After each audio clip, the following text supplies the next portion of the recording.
what A View to a Kill needed was the Joker Batman interrogation scene. Something that helps us get to know him, Zoran, and possibly see his way of things and possibly root for him, right? In the same way that like maybe you root for Drax or any bad guy really, where you can see their side of things. And even if you disagree with them on a moral level, you're like, I understand why they're doing it. Look to Goldfinger's golf scene. It's fun and cool as hell and classy. Whereas A View to a Kill, we have this horse riding scene instead. It's certainly not as cool and classy because it's turned into a bit of an action scene instead of an interesting dialogue scene between our hero and villain. That's the key.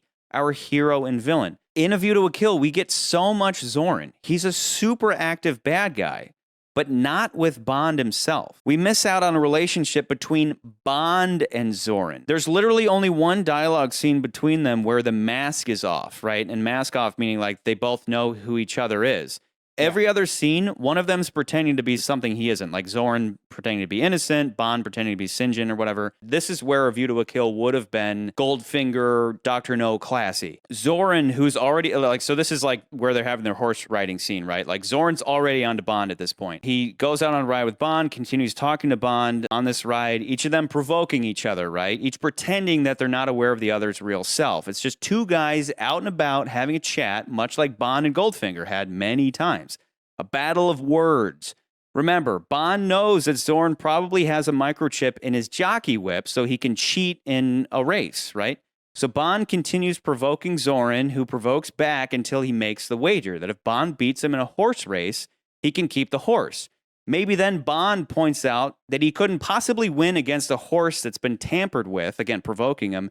And this is when Zoran plays his ace in the hole and activates the microchip and not his horse, but in Bond's horse, throwing Bond over a cliff to his death, or, you know, like falling into a river or something, and dying, or so Zoran thinks. This could easily be intercut with Tibbet's death for better effect. Bond falls into a river and off a waterfall or whatever. Like Zoran's like, that motherfucker's dead. Bond finds the car with Tibbet in it, and this becomes Bond's lowest point in the film. He's been defeated and humiliated.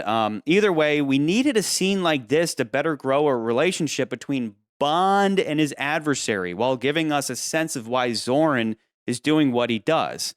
What we got instead were 3 interactions. There's literally 3 interactions between them and then the fight at the end, but nothing that really grows a relationship between them.